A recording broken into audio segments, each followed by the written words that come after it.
Good morning. Buddy, How are you today? good.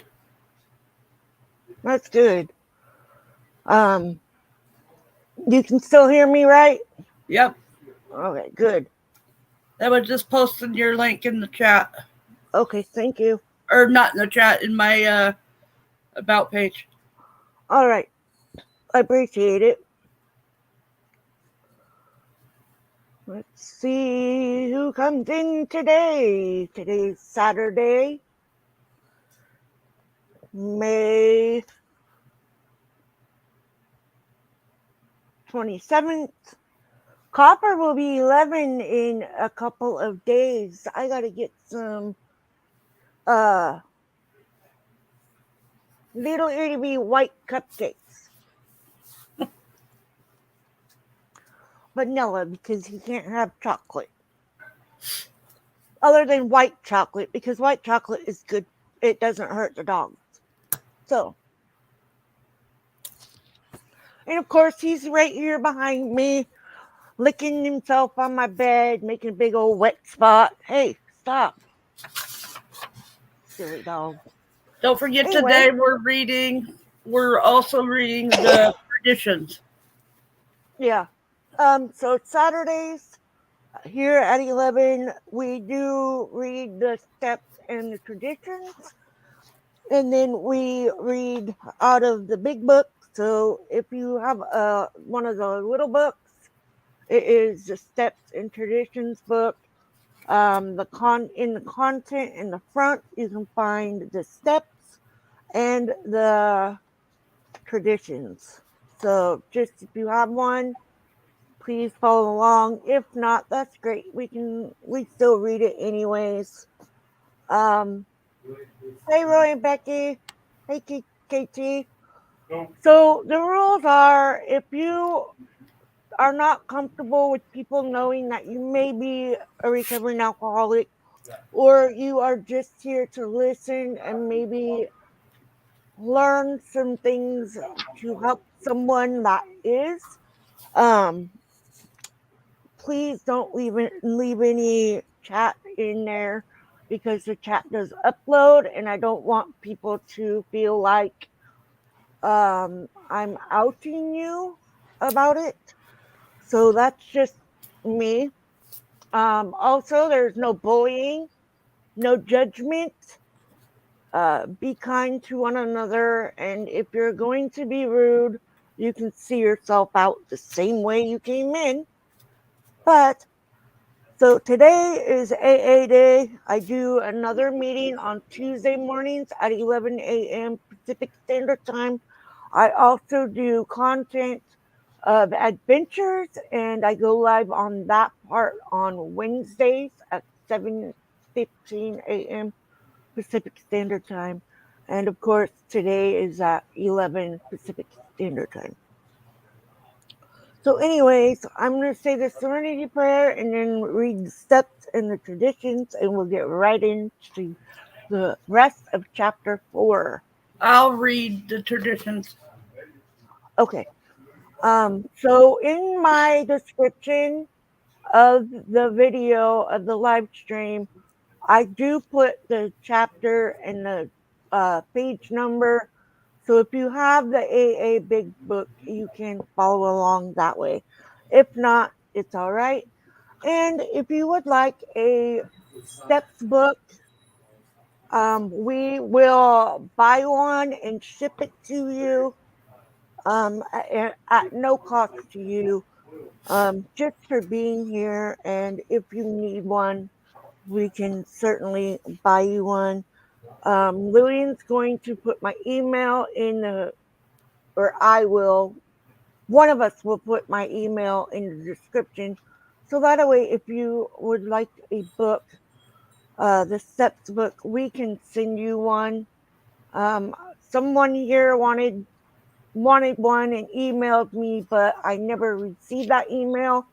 So I will definitely put that in the description or in my about page. I don't know yet how to do that, but that will be done.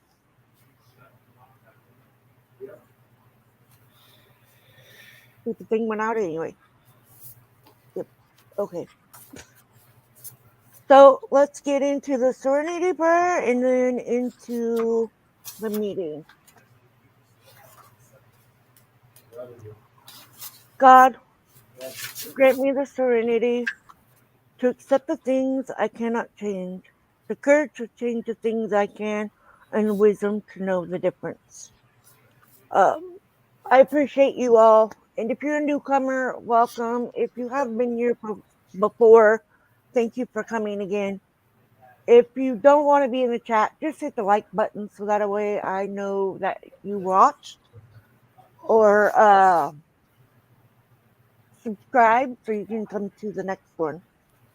Okay, step one. We admitted we were powerless over alcohol, that our lives had become unmanageable.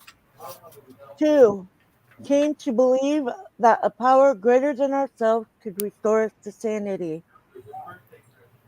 Three, made a decision to turn our will and our lives over the care of God as we understood Him. Four, made a searching and fearless moral inventory of ourselves. Five, admitted to God, to ourselves, and to another human being the exact nature of our wrongs.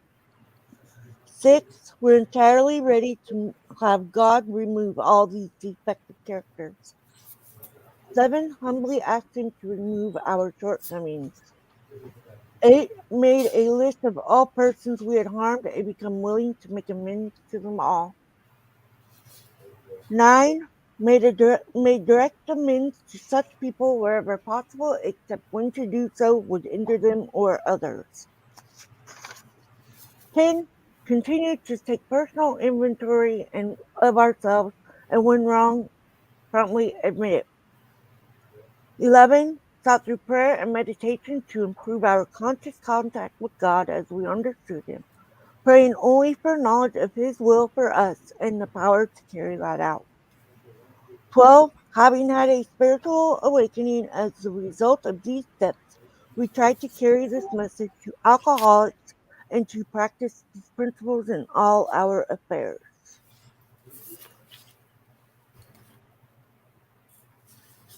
And the 12 traditions. 1. Our common welfare should come first. Personal recovery depends upon AA unity. 2. For our purpose, for our group purpose, there is but one ultimate authority, a loving God as He may express Himself in our group conscience. Our leaders are but trusted servants. They do not govern. 3. The only requirement for AA membership is the desire to stop drinking. 4. Each group should be autonomous except in matters affecting other groups or AA as a whole. 5. Each group has but one primary purpose: to carry its message to the alcoholics who still suffer. 6. An AA group ought never endorse, finance, or lend the AA name to any related facilities or outside enterprise, lest problems of money, property, and prestige divert us from our primary purpose. 7. Every AA group ought to be fully self-supporting, declining outside contributions. 8. Alcoholics Anonymous should remain forever non-professional, but other service centers may employ special workers. 9. AA as such ought never be organized, but we may create service boards or committees directly responsible to those they serve. 10. Alcoholics Anonymous has no opinion on outside issues, hence the AA name ought never be drawn into public controversy. 11. Our public relations policy is based on attraction rather than promotion. We need always maintain personal anonymity at the level of press, radio, and films.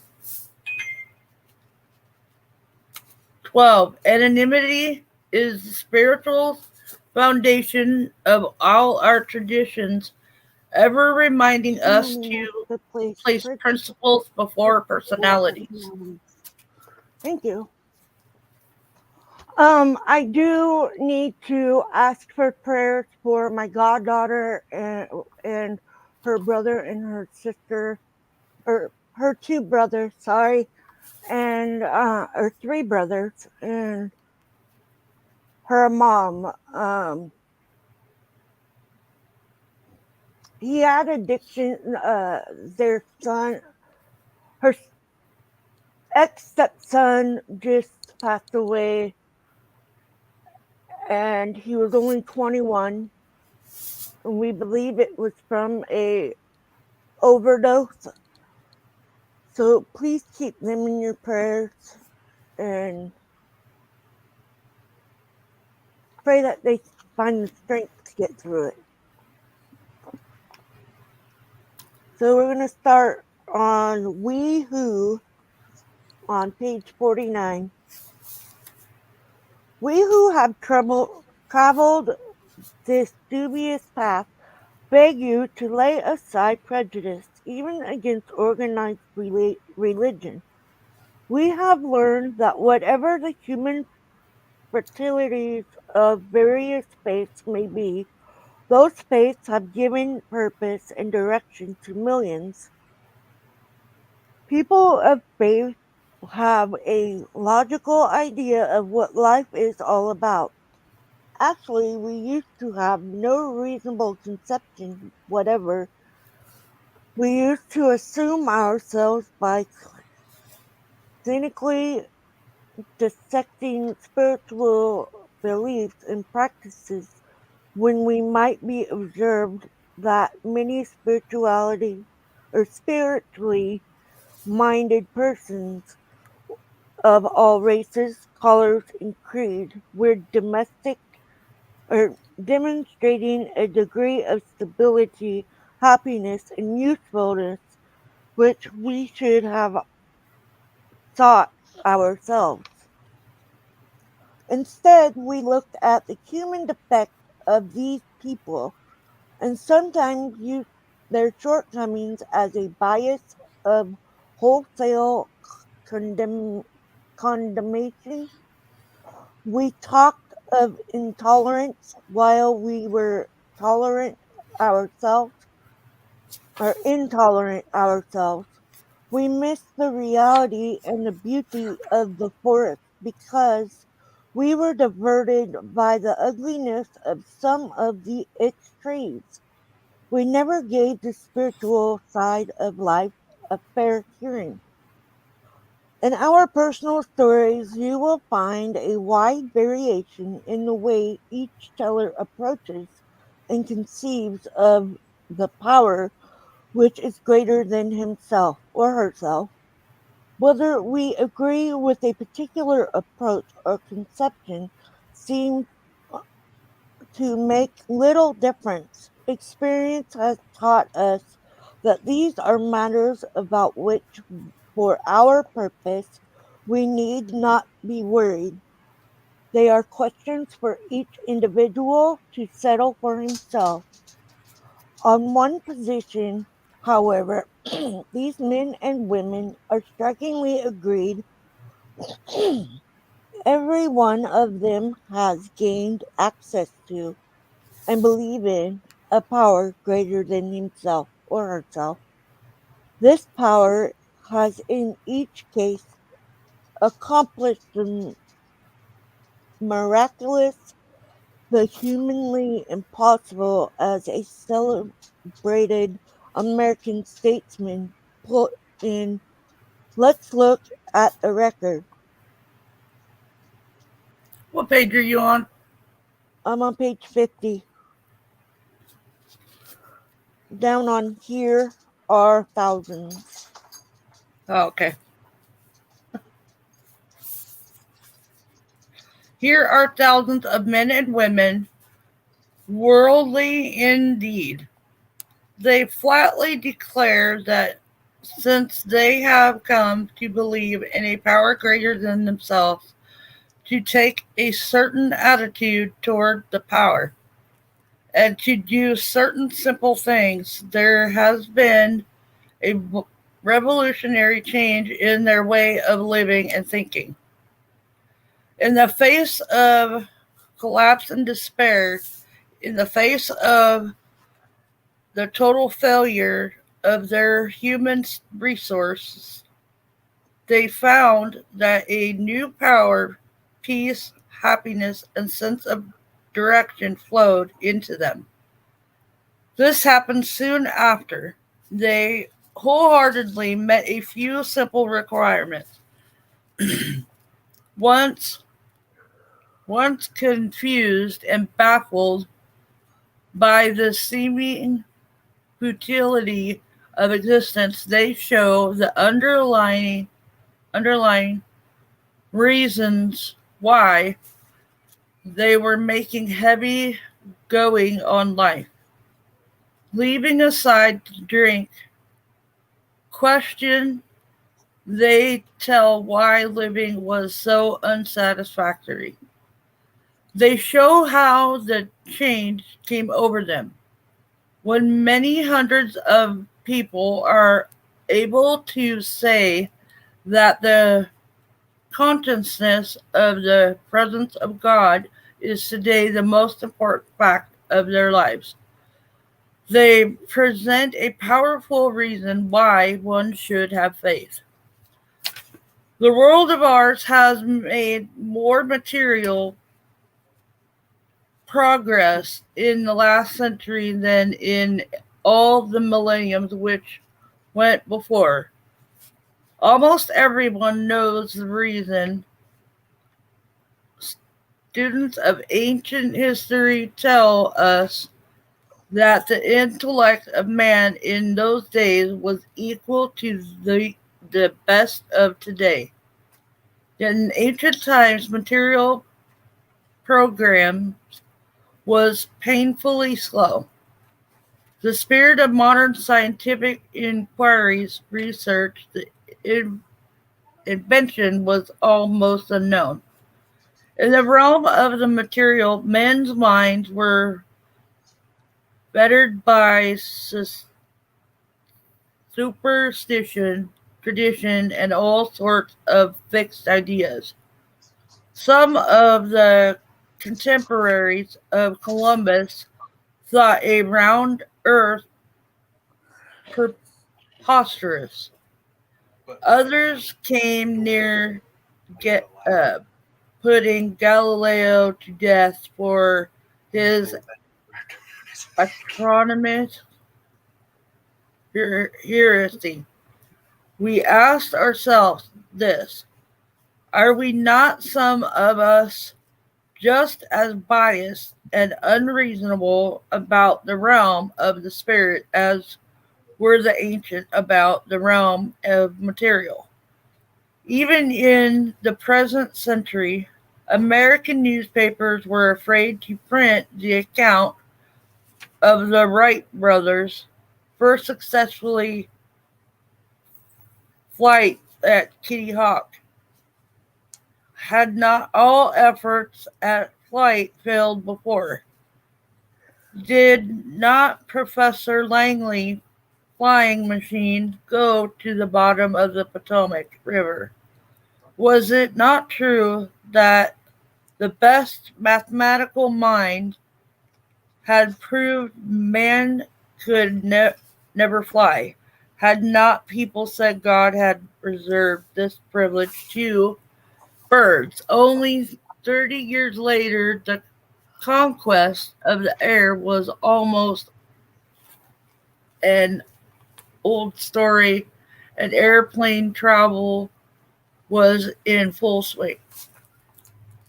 But in most fields, our generation has witnessed complete liberation of our thinking. Show any longshore man a Sunday supplement described a proposal to explore the moon by means of a rocket. And he will say, I bet they do it. Maybe not so long either. Is not our age characterized by the ease with which we discard old ideas for new, by the complete readiness with which we throw away the theory of gadget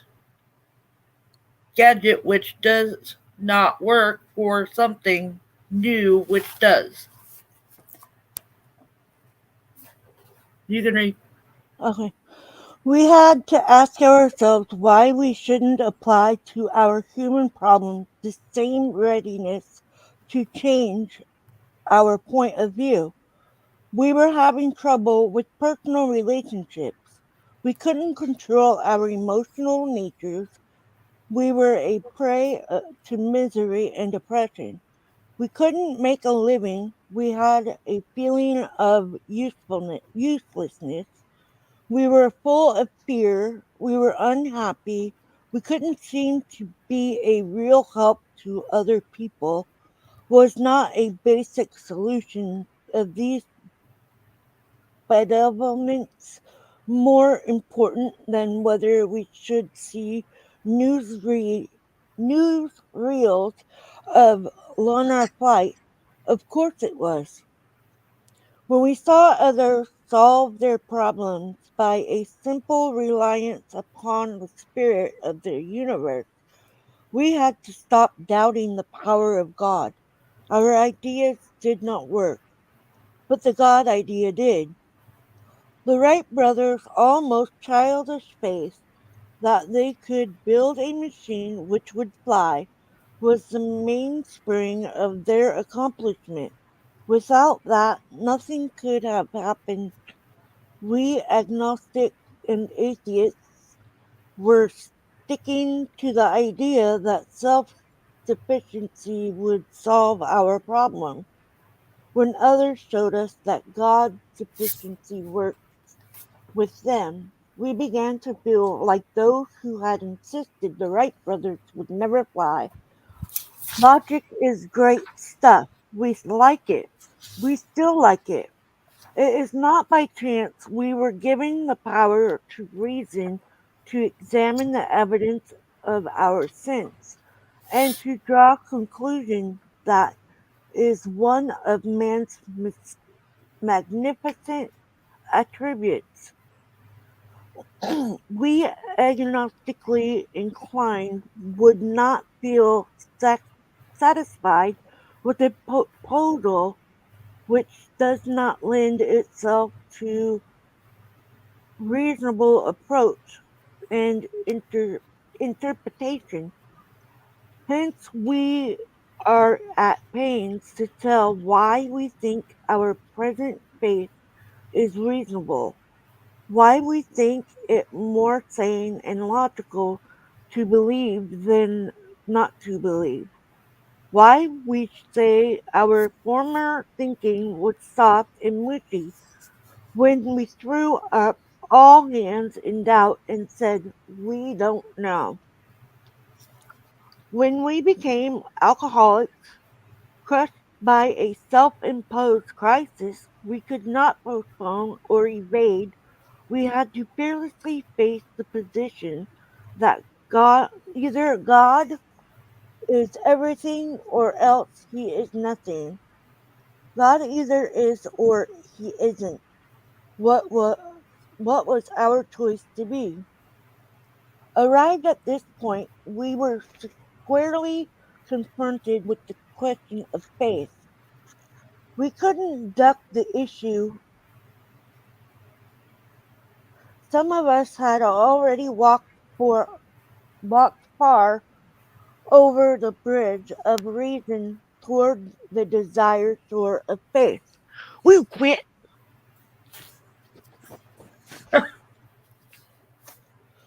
You're shaking a bed. Sorry, guys. Okay. The outlines and the promise of the new land had brought luster to tired eyes, and fresh courage to flagging spirits. Friendly hands had stretched out in welcome. We were grateful that reason had brought us so far, but somehow we couldn't quite step ashore. Perhaps we had been leaning too heavily on reason that last mile and we did not like to lose our support. That was natural, but let us think a little more closely without knowing it. Had we not been brought to where we stood by a certain kind of faith, for we did not believe in our own reasoning? Did we not have confidence in our ability to think? What was that but a sort of faith? We had been faithful, objective, abjectly faithful to the God of reason. So in one way or another, we discovered that faith had been involved all the time. We found too that we had been worshippers. What a state of mental goose flesh that used to bring on. Had we not variously worshipped people, sediment, things, money, and ourselves? And then, with a better motive, had we not worshipfully beheld the sunset, the sea, or a flower? Who of us had not loved something or somebody? How much did these feelings, these loves, these worships have to do with pure reason? Little or nothing. We saw at last we're not these things the tissue out of which our lives were constructed. Did not these feelings, after all, determine the course of our existence? It was impossible to say we had no capacity for faith, or love, or worship, in one form or another. We had been living by faith and little else.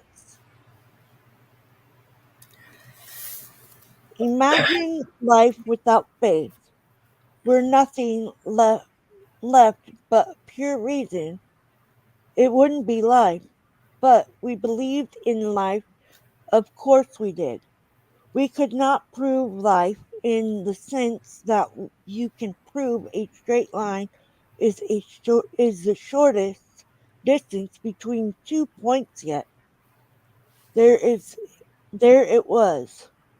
Could we still say the whole thing was nothing but a mass of electrons created out of nothing, meaning nothing whirling on to a destiny of nothingness? Of course we couldn't. The electrons themselves seemed more intelligent than that. At least, so the chemist said. I think we'll stop there, because, well, yeah, we have another page and a half to go. So the part that uh, got me, and usually I would have a highlighter highlighting these things. So, okay, logic is great stuff. We liked it. We still like it. It is not by chance we were given the power to reason, to examine the evidence of our senses, and to draw conclusions. That is one of the man's magnificent attributes. We agnostic inclined would not feel satisfied with a proposal which does not lend itself to reasonable approach and interpretation. Hence we are at pains to tell why we think our present faith is reasonable, why we think it more sane and logical to believe than not to believe. Why we say our former thinking was soft and wishy when we threw up our hands in doubt and said, we don't know. So, yeah, we don't know. We don't know a whole lot about any of it. But if you don't have something to follow, what are we doing? You know, my opinion is had I not found AA, I would not be here today. I would not be sharing my story today. I would probably still be drinking or had already gone back to it. Um, because I did relapse once. And I have to tell you, it didn't take me a long time to get back down to where I was. And like wondering why and what, nothing made sense because I thought I was fine. I thought I could go back out there and have that drink. And then I ended up being who I was before. And I didn't like that person. And so I went down that hole again for quite a while. I think it was about a year. And then I moved away from my family. I moved to off grid living, no running water, no facilities. There was no porta potty. We were actually going to the restroom on a box with a bucket inside of it, with a toilet seat on top. So, I mean, when I was there, I did drink some, but my sister called me one time and I told her, I said, stop calling me if you're drunk. And that was really hard to do. I mean, my sister is my best friend, my person I can rely on to help me with all of it. And I just felt at that time I couldn't do it.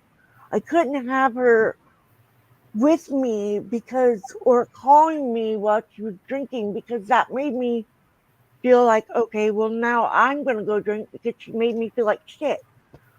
But you know, that's what it took. Being completely, you know, I had my husband and my son and a friend, and that was it. I knew no one there except for one person. And so I did. I got sober and I decided that February, I can tell you the exact date, February 20 something, I think it was like the 27th. I came back here from Southern Oregon and I started AA in April, maybe March. But when I started, a friend of mine called, we were texting back and forth. And I've known this person since I was 16 years old, so I relied upon him. And he needed the help as well. And so he was like, meet me at AA. They have an AA meeting. And so I was like, okay, yeah, I could do that. And and so I went to my first AA meeting and I don't remember if I said my name or if I was just like, I know I didn't talk a lot. I didn't, even for my second meeting, I didn't talk. But after that first meeting, I called three people, three ladies, because when you go to AA, well, where we were anywhere, where our home group is, we give each other the females' numbers and names, and the men do the same. So we could call. And so after my first AA meeting, I called three people and I wanted to know when the next meeting was. And so the third person that she answered the phone and she became my sponsor. Then I started my first job. I started getting coins right after I started AA because I'd already been 90 days, 60 days. Uh, I think I had 3 months. I don't know. No, anyways, maybe 2 or 3 months. Anyway, But you um, gotta celebrate each one, keep you reminded. yeah, I every month I was like, okay, awesome, I've made it a month. And I didn't get my 24-hour coin until 7 years sobriety. And I have 7 years worth of coins. I I only when I have two of one coin, I do give it to my sponsees, one of them to my sponsees because I have two and they're on different years. So Lillian is almost 7 years, and then my other sponsee is almost five I'm years. almost what? Oh, she's almost 8 years. Sorry, wrong. July Uh, 15th, yeah, I thought it was the 19th. Yeah, it's 19th. the 19th. Mine's November 14th, 2014. But so yeah, I do that for them, and if I have to, I buy one for them. But I don't really have to. It's just something that I choose to do. And when we were in the midst of the change in the world, um, we couldn't go to AA, and they didn't have online AA meetings like I'm doing. And so it was her birthday because we have different sobriety birthdays. She's 8 months behind me, and I'm very proud of her. I threw her a birthday, birthday party, and we did a meeting. We all did a meeting. So there was um, my mom and my dad and my sister and my husband and my other sister and her husband and both of my boys and my nieces and my nephew, I believe, were there, but I can't be positive. But we did. All of us read out of the big book, and or was it the little book? I think it was yeah, it was the little book. So, anyways, we all read out of that book, and that was like I was so honored to be able to do that because when all that stuff happened, everything changed, and we couldn't go to a meeting. And so that's why I started doing these meetings just for those that can't get out and go to a meeting for whatever reason. So, what part of this one do you relate to so far? Just that I stay sober just because I need to for my sanity. Yeah, Sometimes I still think about it. yeah, I'm not trying to change anybody. If they want to drink, that's fine. You know, everybody can do their own thing. It doesn't bother me that people drink around me. It's just when I'm in a setting where it's like totally around, chaotic. I avoid if I can. Yeah. One thing that one of our friends always says was in our AA group. So we have a AA group from our hometown, and it's small. So there's not a lot of people. I mean, sometimes we get like 30, maybe. Um, but I forgot where I was going with that. I don't know. I'm not a mind reader. Age. Age gets you forgetting stuff. Um, but we have a little AA group, and the smallest AA group I have gone to, y'all get ready for this. There was 5 people. 5.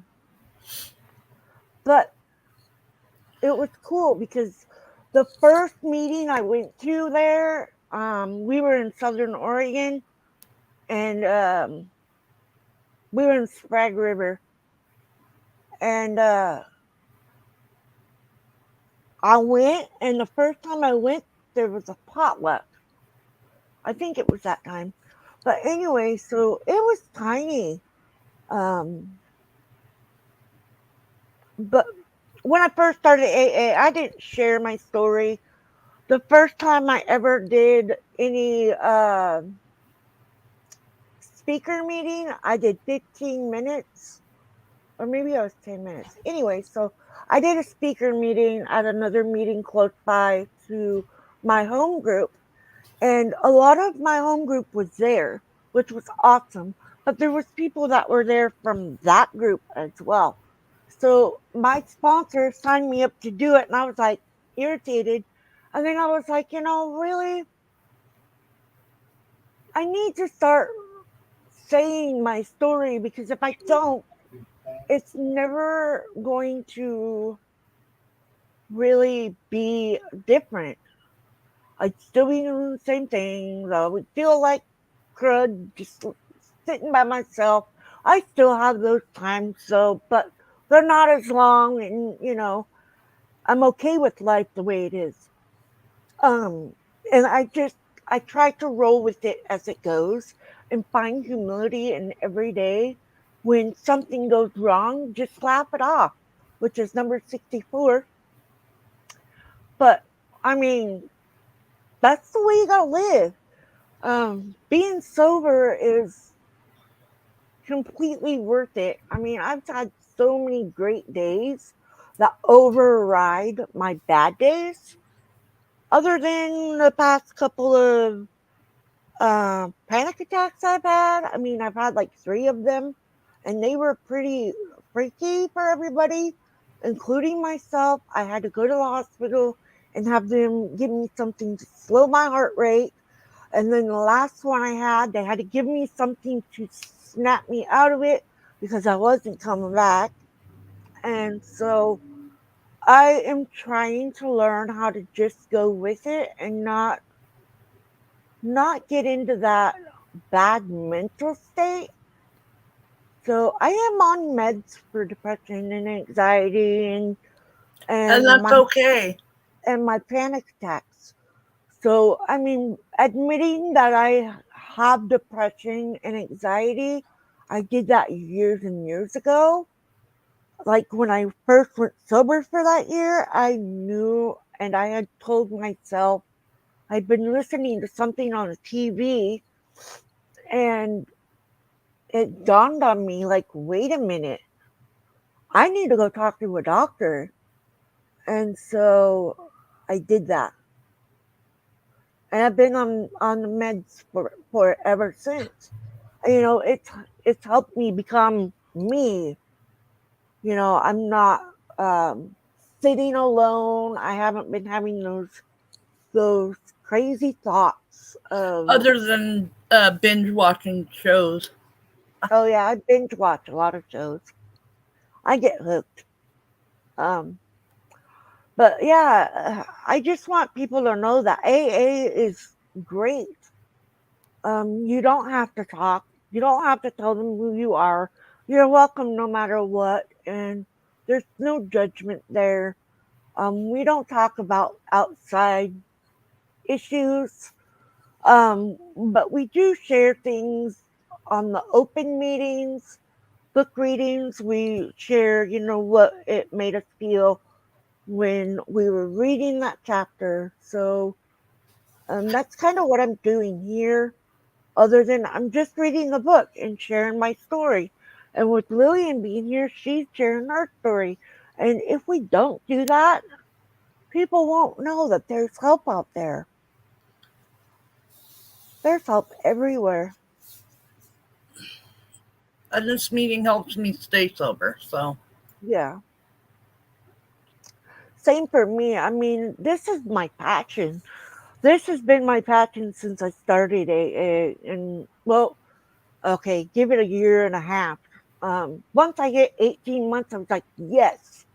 And then I started, being okay with being me and being sober me and being around people that were drinking didn't bother me. Going down the alcohol aisle didn't bother me. It doesn't bother me now. I don't dream about it. I used to, but I don't have those thoughts anymore because I'm so far into my sobriety. It's like, why would I change this sobriety for that? I mean, that was bad for me. I was mean. however, you know, to each his own. We don't judge people because they drink or anything. Right. If we're uncomfortable, we will leave. We'll remove ourselves from the Yep. situation and Yep. go do our own thing, which sometimes people don't understand that we did it for a reason. We left for Yeah. a reason. Oh, that's what I was going to say. One of our friends in our home group, he always says, have your exit plan ready. Have a way to leave that situation because you never know what it may cause. And so when you're feeling bombarded or overwhelmed or the urge to do something that like you really don't want to do, but it's drawing you in, have a way out. Make sure you always have a way out. I know for Yep. me, when I'm getting in an argument with somebody, I'm like, peace, see you later, I and I'll don't leave. argue. We My do husband sometimes. my husband doesn't like it all the time because he wants to argue and I don't argue. I'm like, Yeah. whatever. Yeah, but even me and you, we get in a little argument and, we instantly think, okay, well, that's just lovely. You can try. That's just lovely. Now I got to go make amends. And it's not every day that we do that. I mean, we get along great, but we do have our own space. We have our own homes. We are neighbors. Um, it's great to have my sister right here because she can talk me out of a panic attack. And I have many ones still, but um, I don't know. It's different when you have your own space and you can just like go home, clear your head, and then make the amends right after because that's what we are taught that makes it better for us. And even if that person doesn't accept your apology, that's on them. You made your amends the way you needed to. So, whatever way you decide to make your amends, that is completely for you to do, only for you. They don't have to accept it. They can just, blow you off or whatever. And you got to be good with that. So, but yeah, I I cannot imagine going back to where I have come from. I It's not a great place that I came from, and I had literally hit my rock bottom twice.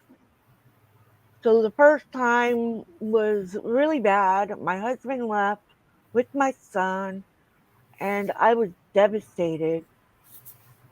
And so, you know, Yep, it was, life can be rough. yep.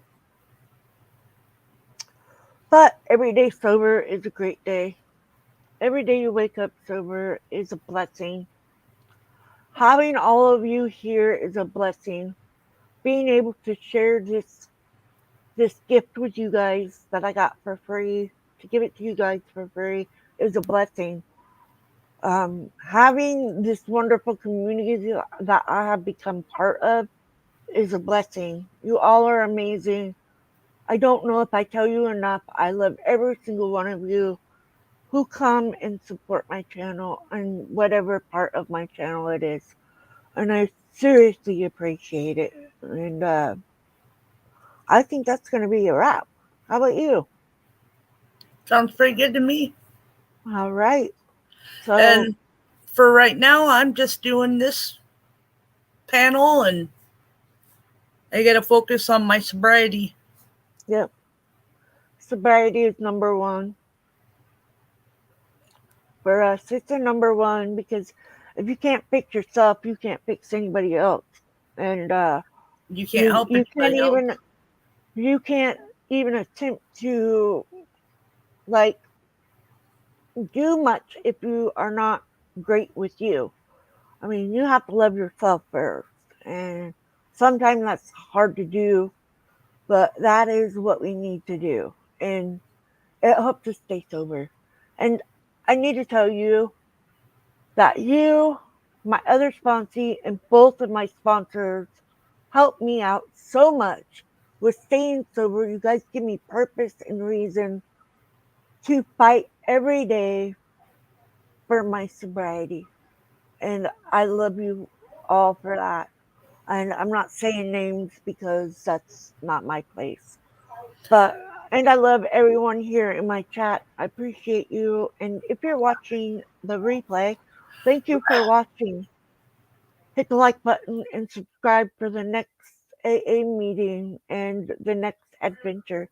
So I love you guys, and I hope you have a wonderful weekend. If you're camping or traveling, please be safe and stay healthy. I love you guys. And don't forget, Love you. we got to say the serenity prayer. God, grant me the serenity to accept the things I cannot change, the courage to change the things I can, and wisdom to know the difference. Love you all.